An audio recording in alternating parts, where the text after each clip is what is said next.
En otras palabras, se siente muy contento de contar en el día de hoy con la presencia de un gran intelectual dominicano, Premio Nacional de Ensayo, escritor, periodista, investigador, historiógrafo, que actualmente se desempeña como viceministro de Cultura. Con Federico Enrique Graterol tenemos una muy larga amistad, una amistad muy profunda. Por muchos años hemos trabajado en muchos temas.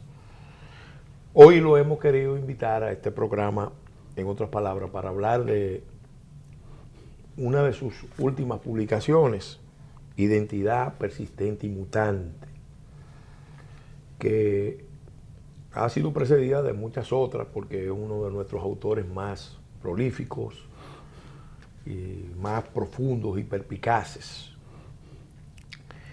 Esta obra, Identidad Persistente y Mutante, se pergeñó, se preparó para reflexionar sobre el tema de la relación de la nación con el orden internacional, como esa dialéctica de el orden global y lo nacional está marcando la vida de los pueblos de la tierra. Y República Dominicana particularmente ha sido muy impactada por esa relación de la nación y las corrientes globales.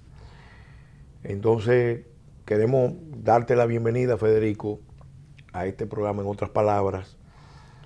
Y quisiéramos empezar básicamente a analizar ese concepto de identidad persistente y mutante, remontándonos a un ensayo que tú escribiste hace muchos años, con una visión, vamos a decir, profética, porque ahora se están confirmando muchos de esos vaticinios. Ese ensayo se titula La globalización avanza hacia el pasado. Es un título chocante. Cuando se presentó la globalización, se presentaba como el último estadio de desarrollo y de progreso de la humanidad.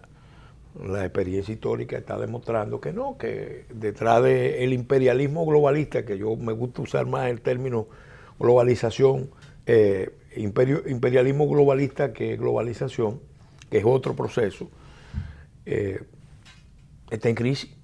Y en una crisis, no cualquier crisis, una crisis muy profunda.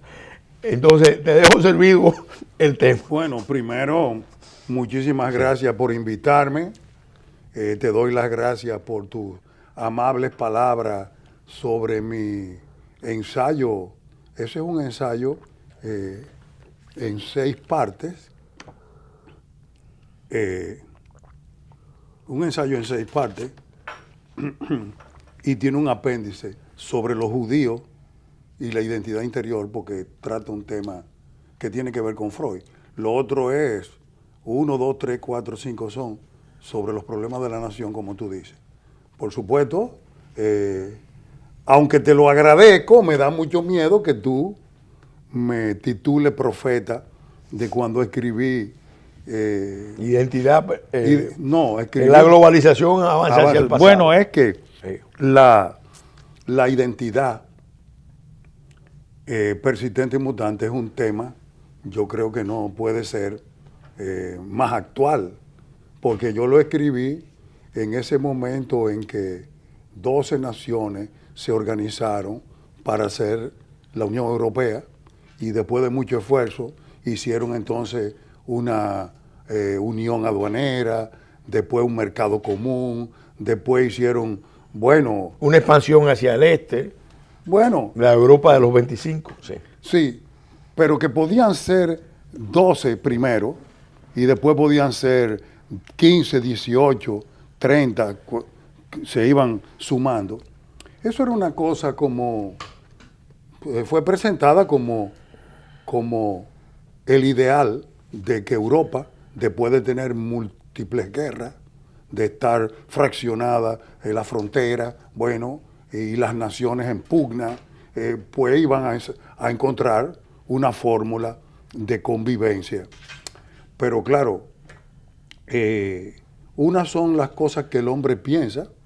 Bueno, tú sabes que Kant siempre pensó en la posibilidad, bueno, de una organización y de la paz perpetua. De la paz perpetua, sí. Yo no voy a entrar en eso de Kant, porque ahora nosotros tenemos los problemas directos, inmediatos, de las noticias, que es el problema migratorio, el problema de los refugiados, todas esas cosas que nuestro gobierno felizmente rechazó. No quiso firmar ni el pacto de las migraciones, ni tampoco el pacto relativo a los refugiados.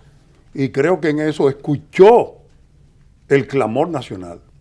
Porque tú me invitas y me dices de nuestra vieja amistad. Yo creo que esto sería como reiniciar una larguísima conversación. Sí. Cuando escribí La globalización avanza hacia el pasado, quería decir y indiqué de un modo taxativo que en vez de ir hacia el futuro, iba hacia el pasado imperial. Sí. Y dije también que era una fórmula económica, bueno, injusta, pero más injusta que todas las formas ideológicas que se habían puesto de moda en el siglo XX, que ese es otro tema. El comunismo, el fascismo, Sí, todo el eso. nazismo. Bueno, Sí. en resumidas cuentas, yo te diré que cuando escribí eso, vi muchísimas cosas que estaban ocurriendo. Yo no sé si tú conoces el libro de Robert Reich. Sí, claro. Ese libro de Robert Reich, lo digo para el público y no para ti, fue secretario de Trabajo en el gobierno del presidente Clinton. Y escribió un libro que él tituló El trabajo de las naciones. Es un título, es una parodia de La riqueza de las naciones, el libro de Adam Smith. Sí. El libro de Adam Smith se llama Una investigación acerca del origen de la riqueza y la pobreza de las naciones. Bueno, eso se ha quedado en La riqueza de las naciones y él es el fundador de la economía. Él quiere decir que en el mundo actual lo que importa es el trabajador. Que un país industrial y rico puede hacer una contratación extraterritorial de mano de obra. Por ejemplo, en una zona franca, a donde establece normas de cómo trabajar, patrones, procedimientos industriales, pero contrata mano de obra barata de un país pobre y entonces vende en unos países ricos. Produce... Deslocaliza la producción. Claro, porque entonces o ya terceriza. pero no se trata ya de la riqueza de las naciones, sino de los trabajadores de las naciones. Él le llama el trabajo de las naciones. Esa fue, pero eso desindustrializa a las propias naciones y entonces eso a su vez provoca el fenómeno migratorio. El fenómeno migratorio no es culpa de las naciones pobres, sino que al terminar la Guerra Fría, pues entonces dejaron esa pugna de que yo te ayudo porque los Estados Unidos también te ayudan y te ayuda Rusia. Y Rusia ayudó a Cuba y le quitó, el gobierno ruso le quitó a los ancianos, a los viejos rusos, gran parte de su, ¿cómo se dice?, de su retiro y de la hora, para podérsela dar a Fidel Castro, porque le servía en esa lucha. Le servía en África. Bueno, le servía en África y en otra, América. pero al revés, los americanos también hacían lo mismo. Entonces se puso de moda la ayuda para la industrialización. Pero cuando terminó la Guerra Fría, entonces, bueno, eso se acabó. Y fíjate que vino una propaganda enorme en todas partes del mundo. El otro día fui yo a un acto que era sobre las bibliotecas del Estado en todo el mundo. Bueno, ¿cómo se dice? Un director de biblioteca de Chile, me dio su tarjeta y yo vi que su tarjeta decía, como la biblioteca pertenecía al Ministerio de Cultura, y decía Ministerio de las Culturas, de las Artes y del Patrimonio. El patrimonio, me llamó la atención porque yo soy viceministro de Patrimonio Cultural. El patrimonio es chileno, pero las culturas son varias. Tú sabes que el multiculturalismo se puso de moda. Sí. Después veo una tarjeta que es del embajador de Ecuador, y en el embajador de Ecuador dice Ministerio de Relaciones Exteriores y Movilidad Social. O sea, poco a poco se va empujando a que las naciones vean el fenómeno de la migración y que aprueben las cosas en el sentido de que les conviene a las naciones grandes, a las naciones poderosas. Y a las multinacionales. Sí, esa es otra cosa. Sí. Pero resulta que casi siempre los que estudian las humanidades, que ahora no están de moda, no se interesan por estudiar la historia del pensamiento económico. Y yo creo que las personas interesadas en humanidades deberían estudiar. Vamos, no es que se van a volver economistas, no es que tienen que ser unos técnicos, especialistas, como ahora es todo, porque ahora resulta que la ciencia está dividida, que pronto las manicuristas no podrán ejercer su profesión porque habrá unos médicos uñólogos y otros serán especialistas en el pulgar, serán pulgarólogos o meñicólogos, y se va dividiendo todo. Yo no digo que te conviertas en eso, pero debes saber cómo fue la historia del pensamiento económico para que nada te turbe. Ni nada me espante. Sí, como para decirlo con la palabra de Santa Teresa. Bueno, yo cuando escribí Identidad Persistente y Mutante, no lo escribí pensando solo en la República Dominicana. Mira que la imagen es un negro, un blanco y un mulato. Y claro, la identidad es persistente. Por ejemplo, tú estabas hablando con un sacerdote acerca de la historia del pueblo judío. Los judíos perdieron su territorio, perdieron su estado y siguieron siendo una nación. El gran problema de los pueblos jóvenes es que todavía no han configurado con absoluta plenitud un proyecto colectivo de vida común. Es decir, un proyecto de nación, algo que todos quieren ser. Los judíos no tenían territorio, no tenían tampoco Estado, pero tenían nación porque sus sacerdotes, porque los rabinos, los gaones habían mantenido en el pueblo esa tradición. Lo que se llama masora quiere decir tradición, y el masoreta es un experto en la tradición. En la República Dominicana hay cosas que son penosas en la educación dominicana. No hablo de la educación superior, porque primero la educación superior es para un grupo realmente reducido de la población total. Y además que las universidades dominicanas están influidas por el prestigio y las normas y las costumbres y las modas. Y las modas. De las universidades del primer mundo. Bueno, de los Estados Unidos, como Yale, como Harvard, como MIT, el Instituto Tecnológico de Massachusetts, o Oxford, pero no así la educación primaria y la educación secundaria, que es la que influye sobre la totalidad. Y durante muchísimo tiempo, aquí, una cantidad de sociólogos, folcloristas, historiadores, hicieron todo lo posible. Yo diría que iba a emplear una palabra ingrata, pero descoyuntar la historia tal vez no sea, descoyuntar la historia dominicana y hacer otra narración. Diluir la historia. Bueno, es desarticularla, tal como la habían enseñado.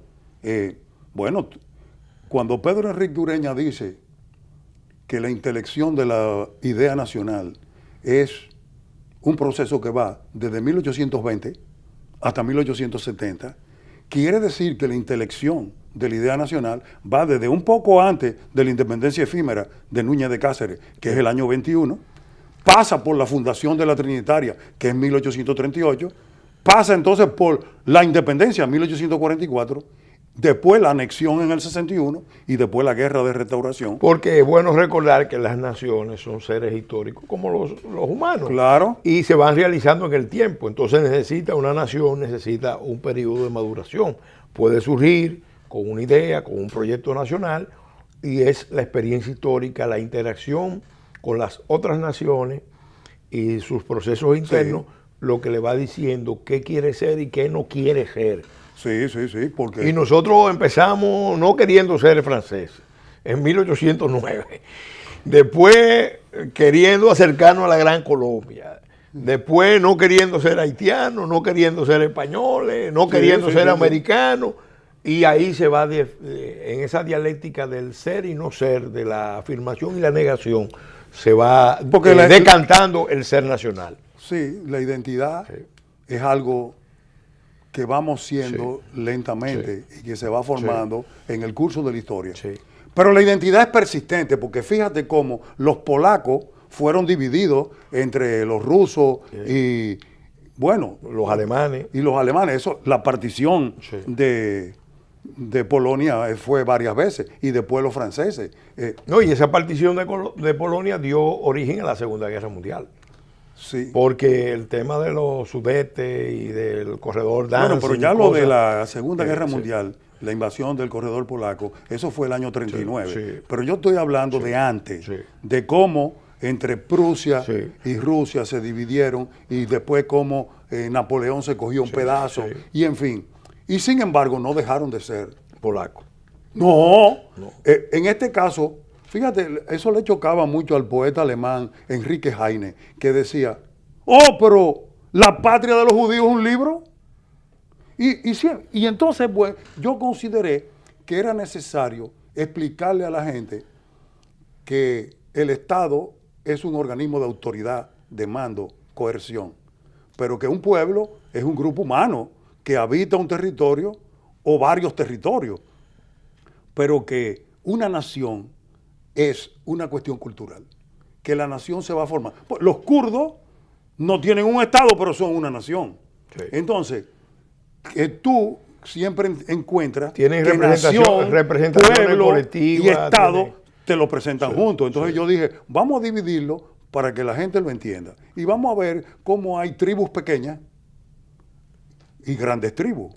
Y cómo las grandes tribus tienen una idea de cómo, fíjate, cuando yo descubrí que un gran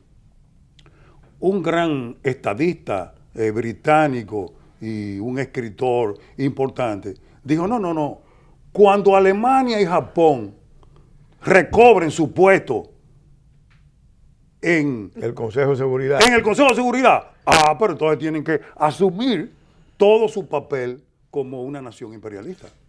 Entonces, claro, ¿qué desean los países pobres? Bueno, que alguien las gobierne, porque los países pobres, bueno, y entonces esa es la actitud de que tienen, por ejemplo, los ingleses acostumbrados a gobernar, piensan así, y otras naciones que han tenido grandes imperios. No, bueno, los ingleses elaboraron toda una doctrina sobre la misión del hombre blanco, que era civilizar el mundo.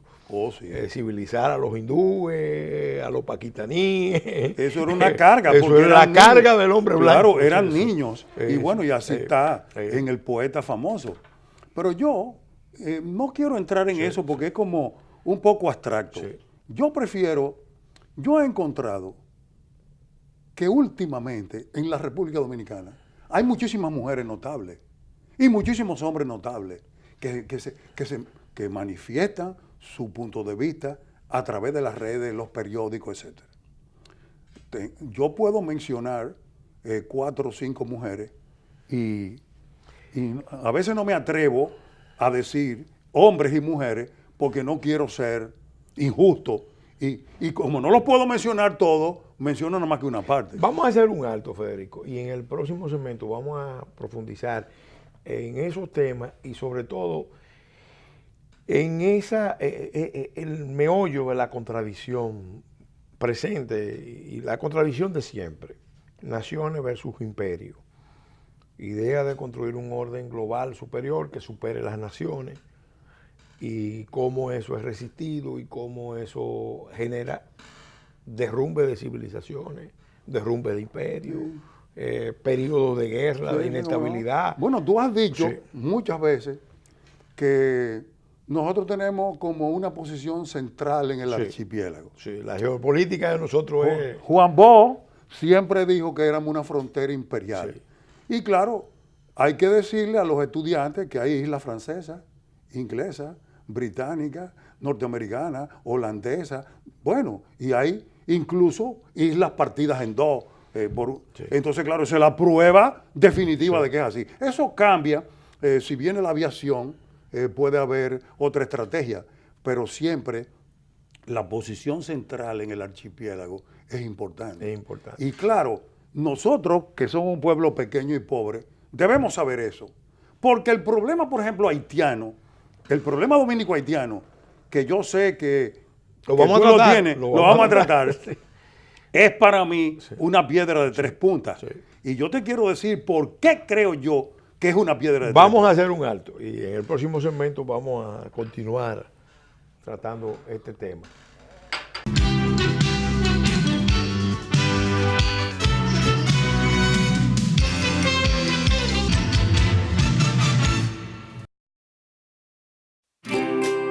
Querida Pao del futuro, cuando leas esta carta, espero que seas la mejor futbolista del universo. ¿Ya pudiste averiguar la receta secreta de la batida que hace mami? Ojalá te siga gustando tanto como me gusta ahora. Toby debe de estar grande y fuerte. Siempre seremos compañeros de aventuras. Espero que nunca pares de jugar y aprender. Que nunca pares de crecer. Atentamente, Pao.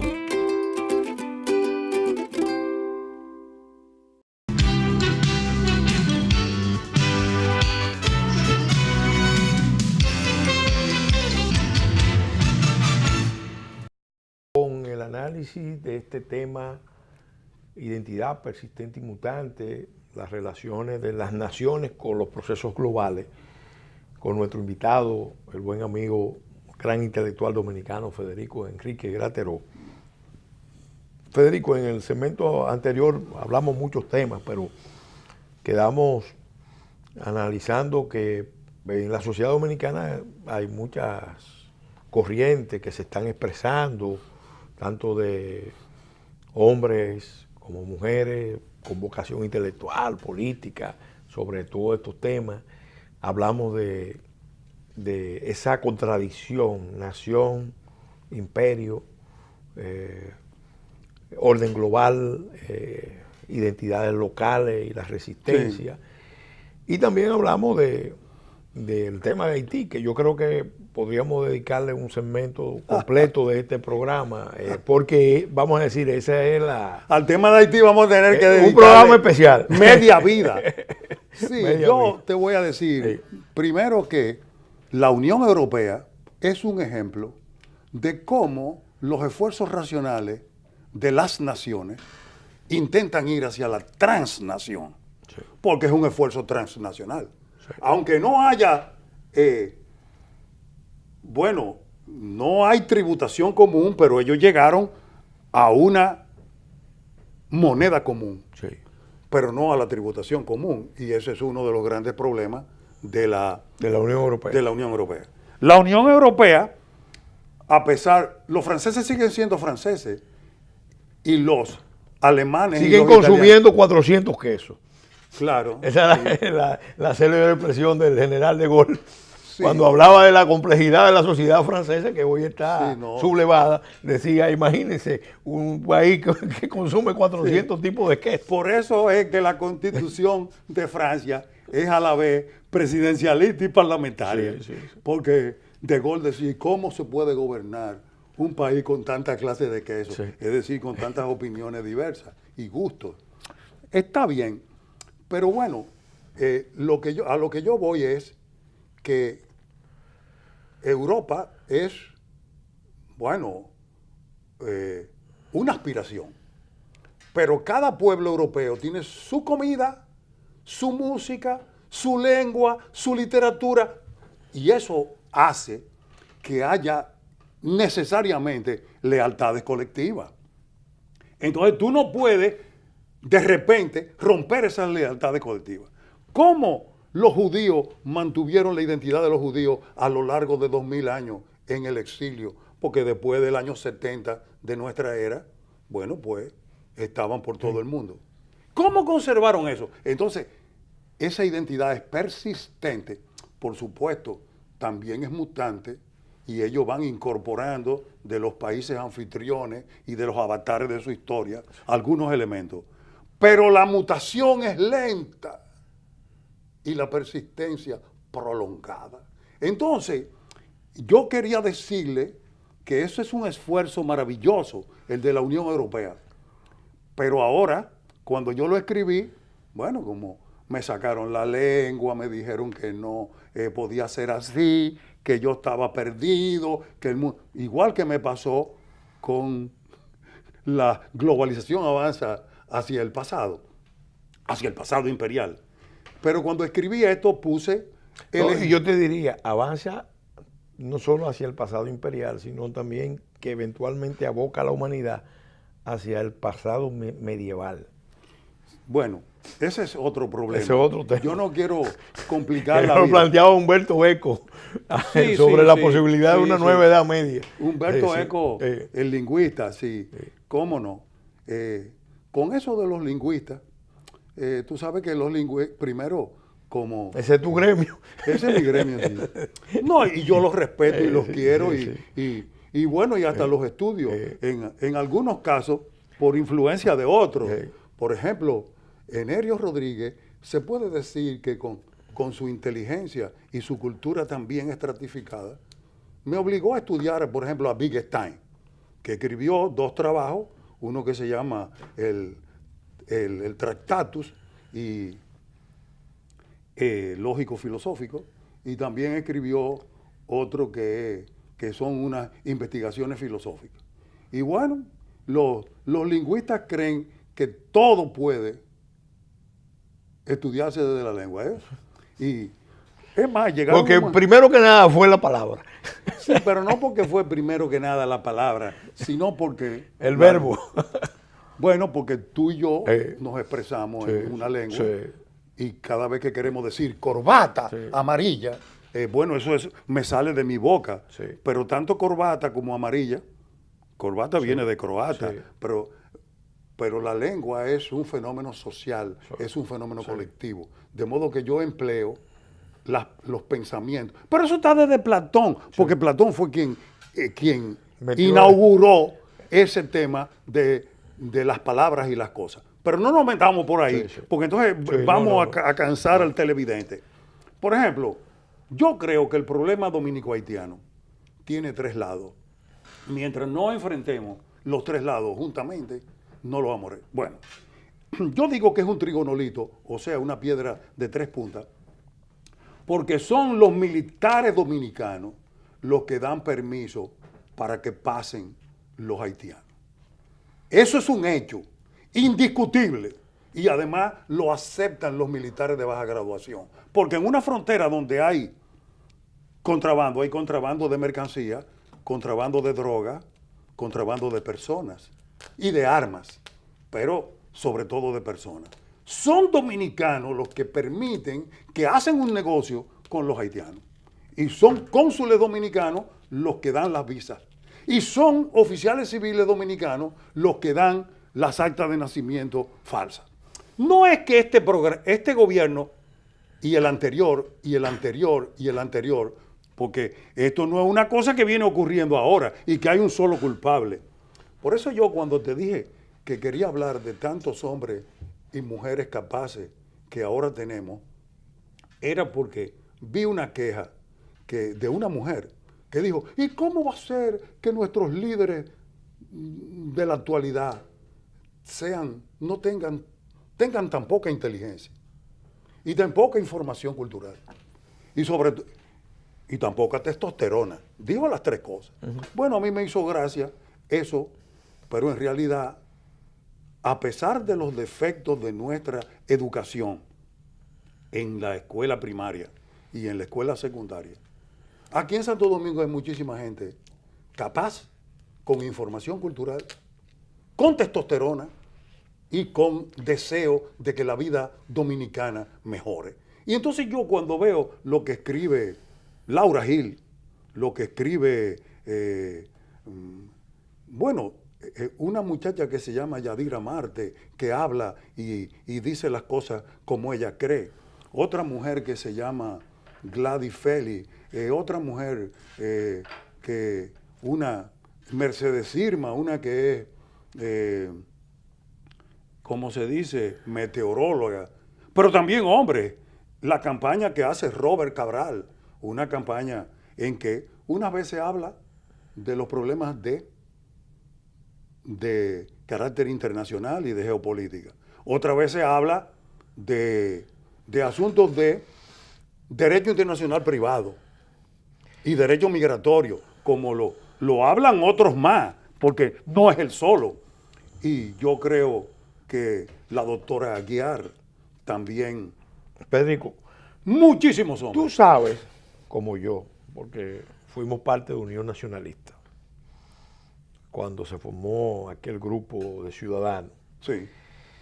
que el problema fundamental es que no sabemos cuál es el problema y también de que muchos que saben cuál es el problema no quieren que se debata cuál es el problema.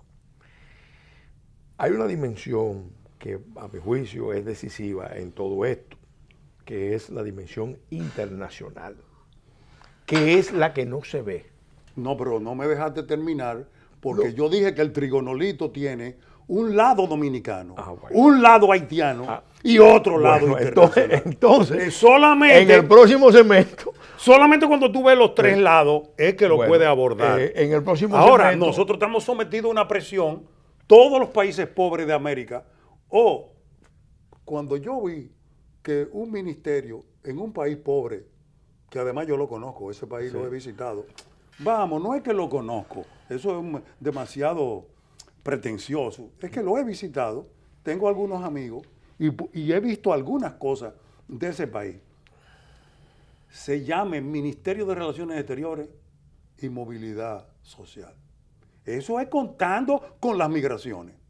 Pero yo creo que el movimiento que hubo en la República Dominicana, cuando sentimos todos que se iba a firmar esos dos acuerdos, me parece un cambio importante. yo creo que hay un acontecimiento que marca un antes y un después, que fueron los incidentes que se produjeron en la frontera, que volvieron a prominentes profesionales de la medicina y algunos empresarios de República Dominicana, porque ahí se develó que todo lo que se estaba diciendo de que el país estaba seguro, de que la frontera estaba segura, era algo inconsistente, que no respondía a la verdad.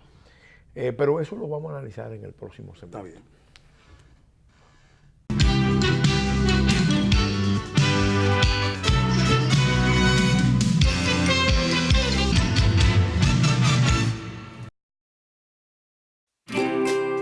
Querida Pao del futuro, cuando leas esta carta, espero que seas la mejor futbolista del universo. ¿Ya pudiste averiguar la receta secreta de la batida que hace mami? Ojalá te siga gustando tanto como me gusta ahora. Toby debe de estar grande y fuerte. Siempre seremos compañeros de aventuras. Espero que nunca pares de jugar y aprender. Que nunca pares de crecer. Atentamente, Pao. Avance energético. Porque el cambio empieza con una mejor energía. Como parte de los avances del sector energético está el programa de rehabilitación de redes eléctricas, que inicia su segunda fase de optimización con una inversión de $358 millones de organismos internacionales. Más de 100 circuitos serán intervenidos a nivel nacional, dentro de los cuales 47 ya se están trabajando. Con esta iniciativa contribuimos impactamos directa y positivamente en la calidad de vida de más de 120,000 hogares y más de 453,000 beneficiados, logrando así un servicio eléctrico optimizado. CDEE, iluminando en el presente para el futuro del país.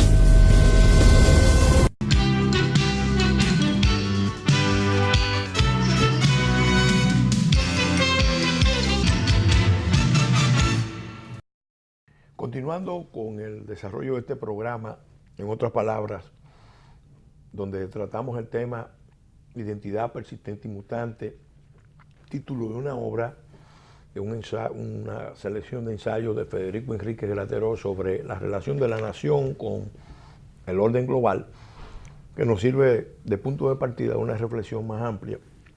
En el segmento anterior llevamos esa discusión al plano, vamos a decir, insular de la convivencia de las dos naciones. Entonces tú decías que este tema, aplicado al caso de las dos naciones emblemáticas de la isla de Santo Domingo, tiene tres dimensiones. Mencionaste una primera y hablaste de tres vertientes. No, él sí. Hay más. Pero las tres principales. El papel de los empresarios yo creo que todavía es más importante que todas las otras. Y eso me consta. Pero de todas formas, tú mencionabas la dimensión haitiana, que es la matriz del problema. Porque si Haití no estuviera así, no tuviéramos nosotros los problemas que tenemos aquí. Y la otra dimensión es la actitud prevaleciente en la comunidad internacional y especialmente en el gobierno norteamericano, históricamente, hasta el cambio que se acaba de producir en los Estados Unidos con la administración Trump, que implica precisamente un cambio de la manera en que Estados Unidos aborda su papel en la globalización y cómo Estados Unidos está importantizando el papel de las naciones después de pasar ya más de 25, 30 años con un discurso del multilateralismo y del multiculturalismo y de la disolución de las fronteras y las identidades nacionales en un ambiente de difusión de poder blando, de ideas disolventes de todo lo que es identidad. Entonces, poder blando, eso es una cosa bonita. Sí. Pero muy efectiva. Yo te voy a decir. Pero muy efectiva. Yo creo que estamos en un ambiente navideño y yo me propongo pasar mi Navidad pues lo mejor posible con mi familia, con mis hijos, mis nietos.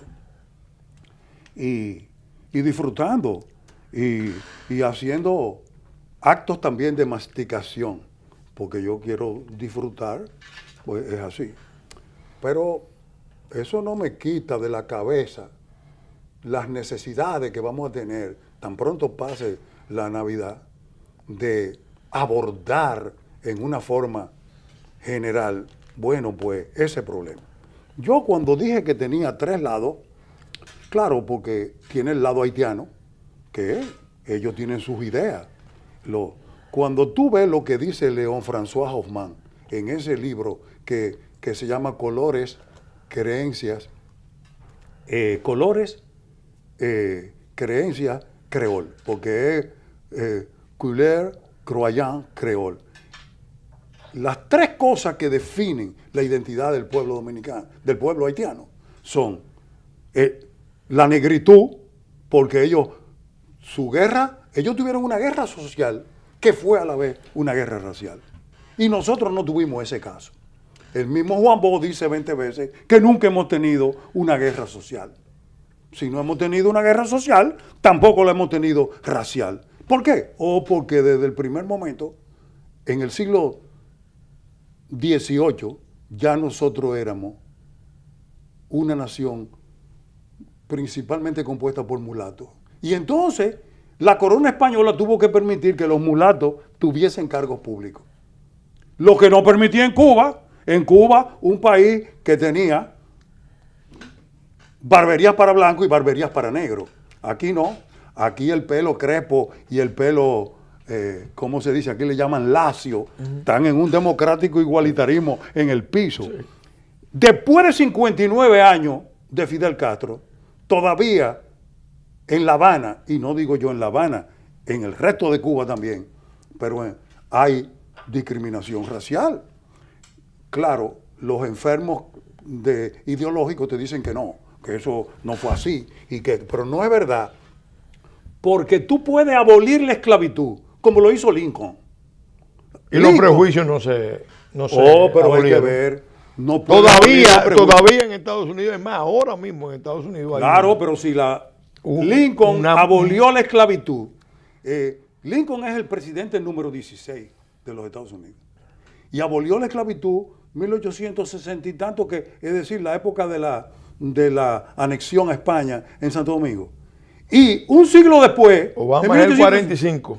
1968 matan a Luther King. De modo que es lentamente. Por ejemplo, ¿tú crees?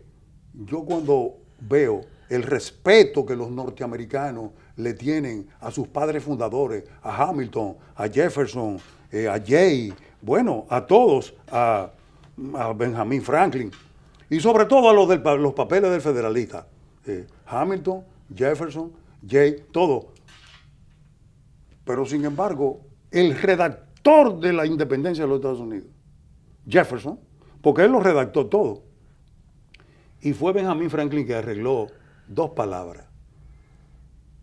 Tú sabes que cuando dice que todos los hombres son iguales, pero después dice que la esclavitud es institución peculiar. Una institución peculiar, pero nosotros le echamos en cara 1000 cosas a la Constitución. Vamos, al acta constitutiva de Núñez de Cáceres. Bueno, pero ese mismo Jefferson fue el que declaró en 1801, cuando se daba otra revuelta más de los líderes haitianos, la lucha racial, la lucha de colores en Haití, que había que aislar la peste de la rebelión a la isla de Santo Domingo. Pero tú no puedes mirar en forma antihistórica, bueno, que tú le digas que Cristo no leyó el Capital. Bueno, ¿y por qué Cristo va a leer el Capital? Si eso fue en 1868. Sí. Digo, o sea, siempre queremos sacar las cosas de su contexto. Yo creo que Jefferson, tienen razón los norteamericanos, él fue el que hizo el estatuto de la Universidad de Virginia. Sí, sí. Y también él redactó la Declaración de Independencia. Y me parece a mí un prohombre. Brillante. Entonces, que se acostaba con una esclavita después de la muerte de su esposa. Bueno, esos son problemas, yo diría. Esa es la intrahistoria. La intrahistoria, como decía Unamuno. Pero en realidad, ninguna de esas cosas le quita un pedacito a su grandeza. Sí. Y a los papeles de federalistas, menos. Sí, porque eso es combinar las cosas griegas, las cosas de Platón, con el precio de las papas y de la cebolla, que eso a mí me parece maravilloso. Ahora, para no irnos por caminos vecinales, yo te diré que yo siento que en la República Dominicana, como decía Pedro Enrique Ureña, ese proceso de intelección de la idea nacional, si tú desde la escolaridad no lo haces crecer, porque ahora ni se canta en la escuela, Pelegrín. Antes en la escuela se cantaban las flores de mi país, bueno, las frutas de mi país, los pájaros de mi país. ¿Ya eso te parece a ti? Porque hay un tema, Federico, que lo vamos a analizar en el próximo segmento, pero yo creo que es un tema central. Los países de Centroamérica y Caribe antillano tienen históricamente un nivel de exposición, de fragilidad muy alto. Porque primero son países pequeños, están en los márgenes del imperio más grande que ha conocido la humanidad, en un escenario donde chocan los grandes imperios del mundo, porque el Caribe ha sido frontera imperial. Y la construcción de estados nacionales en estos países, y yo lo señalaba Helio Jaguaribe con mucha anticipación, es sumamente difícil porque las clases dirigentes de estos países no terminan nunca de asumir que pueden construir un proyecto nacional, un proyecto colectivo de vida común, precisamente por la fragilidad y por la tendencia de que las luchas internas en estos países tienden a involucrar a los poderes exteriores.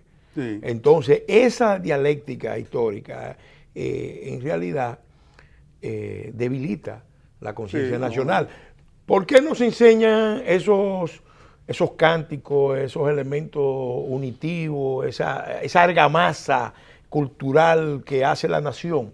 Bueno, en buena medida, porque cuando se debilita el proyecto nacional, y tenemos 25 años hablando de globalización y de disolución de la frontera, las clases dirigentes buscan la identidad internacional, la identidad global. De hecho, una generación completa de dominicanos ha crecido mirando con entusiasmo la idea de que ya viene un mundo nuevo, inspirado en la canción aquella de John Lennon, Imagines. Entonces, esa idea... Esas son mis conversaciones con mi hija menor, que ha sido educada en un mundo ¿Con Carolina? distinto. Sí, con Carolina. Vamos a hacer un alto y en el próximo y final segmento Te vamos digo. a analizar este tema.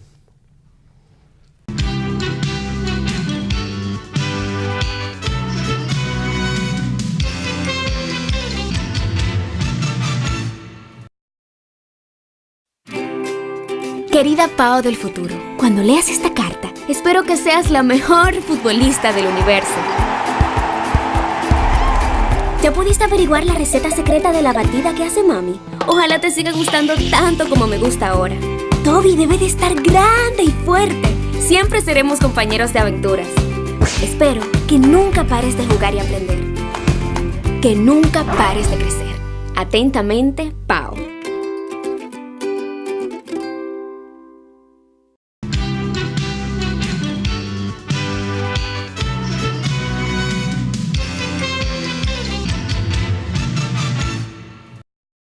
Continuando ya con este tema en el segmento final, en compañía de nuestro invitado, Federico Enrique Grateró, Premio Nacional de Ensayo,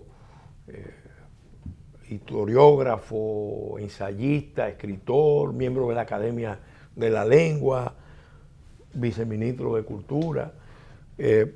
Federico, ya en este segmento final, bueno, estos principios de identidad persistente mutante aplicados a la isla de Santo Domingo. Mencionábamos la situación de Haití, la situación de República Dominicana, está el tema internacional.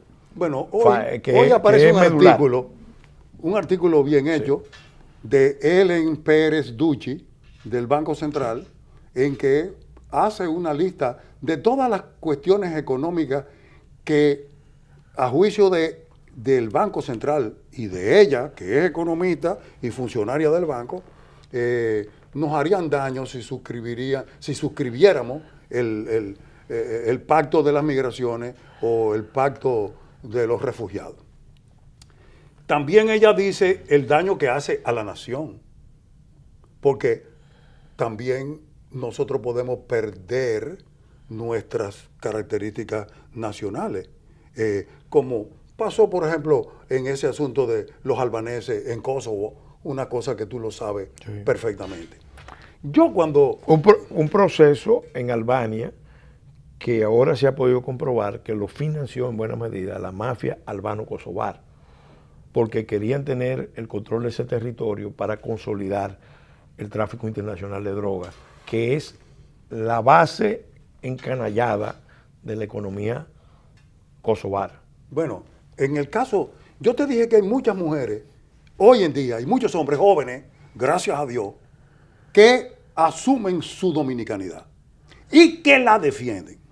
Yo te quiero decir, dos cosas. Yo escribí eso de la globalización a base del pasado, lo publiqué en 1995, de modo que hace 23 años. De modo que no quiero hablar de eso, porque hablar de mí y de mirarme el ombligo, y claro, identidad persistente y mutante. Pero identidad persistente y mutante es un tema tremendo. Ha renunciado el primer ministro belga en un sitio donde hay un gobierno binacional de flamencos y balones. Y el primer ministro presidente de Francia está Tuche. Claro, qué buena palabrita. Es una palabra. Casi, ya lo tienen tocado. Porque, bueno, llegó un momento en que los antimotines se quitaron el yelmo, como se dice, el casco, Y entonces le dijeron a los chalecos, oh, pero nosotros no lo vamos a... Nosotros, es más, estamos de acuerdo con lo que ustedes protestan. Pero yo te quiero decir, sí es verdad que los políticos dominicanos de todos los tiempos, han estado presionados por los imperios, como es normal. Eso yo lo aprendí viendo lo que pasaba en la Europa del Este, porque en Bohemia, en Checoslovaquia, en Hungría, todo ha sido así. Y eso me llevó a escribir otras cosas. También yo siempre he dicho que los Estados Unidos, y especialmente Naciones Unidas, está provocando en la República Dominicana. Lo decía cuando estaba la MINUSTAH. Estaban provocando un volcán de dos bocas. Una boca haitiana y una boca dominicana. Yo creo que los empresarios dominicanos, que claro tienen el interés de la mano de obra barata, como en todas partes del mundo, porque ¿por qué se logró abolir la esclavitud en los Estados Unidos? Pero porque había la máquina desmotadora de algodón. Cuando tú ves lo que dice en la idea del valor de la isla española, Sánchez Valverde, sí. ¿Y dónde se van a conseguir los negros para trabajar? Bueno, quiere decir mano de obra barata. Y ahora mano de obra barata, porque en Europa la gente tiene un pez y un perro, una mascota, pero no tienen hijos. Entonces, claro está, a la hora de tú mantener el sistema de matemática financiera para que los viejos puedan ser jubilados, tiene que haber un relevo y otros que contribuyan. Pero entonces ahora deben ser todos emigrantes. Los estudios actuariales dicen que hay problemas. Actuariales dicen que hay problemas. Ahora, los empresarios dominicanos, bueno, tienen muchísimas virtudes de trabajo, de disciplina. Son como todos los empresarios en todas partes del mundo. Pero ahora temen que haya una explosión que les rompa sus propiedades, como suele ocurrir en Haití. Y entonces temen que demasiados haitianos de este lado pues puedan provocar una situación parecida. Y que no haya tampoco ningún poder imperial definido que controle eso. Porque tú dices, no, que había 42,000 Marines en 1965, cuando derrocaron a Juan Bosch. No, ahora no puede haber eso. Eso es terrible que se intervenga un país y que se intervenga militarmente, porque entonces se inaugura una etapa. Y es posible que eso ocurra. Pero fíjate, Federico, ahora mismo, porque esa es la parte que yo pongo siempre de relieve, la globalización, o para decirlo con más propiedad, el imperialismo globalista se concibió, y hay muchos teóricos sobre eso, empezando por Joseph Nye, con el uso de no solamente los recursos duros de poder, recursos duros que se pusieron en práctica en Kosovo con la doctrina Power, sino los recursos blandos de poder. Para la misma época en que los Estados Unidos intervenían en los conflictos yugoslavos, aquí en la isla de Santo Domingo, estaban poniendo en práctica los recursos entre duros y blandos de poder para resolver un problema estratégico de los Estados Unidos. Porque Estados Unidos, igual que las potencias concernidas en la región del Caribe, están más conscientes que nadie de que Haití es un estado fallido y que reconstruirlo es muy difícil, para no decir imposible, porque ellos no tienen mucha confianza en que los haitianos se van a levantar, y de hecho históricamente le convendría demostrar que la revolución haitiana fue un rotundo fracaso histórico. Pero obviamente eso es sobre la base de poner en peligro, de amenazar la integridad y la existencia de la nación dominicana. Y por eso se puede comprobar y rastrear a lo largo de la historia, en los últimos 25, 30 años, esa tendencia a imponer la solución dominicana al problema haitiano. Y mientras no demos un paso adelante y empecemos a ver esto como lo que es, un problema internacional, y sigamos entrampados con el enfoque de que es un problema de migración, no vamos tiene a salir a camino. Bueno, de eso te puedo decir. Ya nos algo. quedan unos minutos, yo quisiera Bueno, una reflexión final de En tu esos parte. minutos yo te puedo Sí. decir, primero, que le tengo mucho miedo a que haya un pacto para la biosfera, porque tú sabes bien que los Estados Unidos, que Haití, su bosque lo tiene Destruido. destruido y que además está iniciando la destrucción del bosque dominicano. Por tanto, eso es un daño a la biosfera. Por ejemplo, si un volcán explota, es una erupción volcánica, una columna de fuego, entonces tú dices, los que huyen de ahí son refugiados. Y si tú oyes de la biosfera destruida, entonces claro. Pero cuando yo tuve la suerte de visitar Israel, que entonces miré muchas cosas que eran viejas y nuevas, descubrí que el Keren Kayem de Israel tiene un método de reforestar en que se siembran árboles plásticos al lado del último árbol para hacer sombra, para que dé... Y reconstituir los suelos. El suelo, sí, porque es la capa vegetal. En el caso de Haití no estamos hablando de deforestación, estamos hablando de degradación. Degradación del suelo. Pero ya eso lo había explicado. De desertificación. Quien lo explicó primero, y con bastante detalle, fue Jacques Cousteau, el oceanógrafo francés, y dijo que ni siquiera salía al mar, que iba a haber menos pesca, menos todo. Bien, pero yo creo que hay trabajos que se han hecho. Por ejemplo, hay una empresa de Suiza que pone como unos pañales, unos pampers debajo de la tierra para mantener la humedad, para que no se evapore. Eso se puede hacer. Y eso se puede. O sea, cosas que hacer, pero no destruir una nación en proceso. Bueno, lamentablemente vamos a tener que hacer un compromiso hoy de volver para seguir profundizando en estos temas, porque el tiempo se agotó y solamente me resta agradecerte haber aceptado esta invitación. Yo encantado de venir. Gracias por venir. Solo que necesitamos un esquema para no dejar tantos cabos sueltos. Sí, bueno, haremos un programa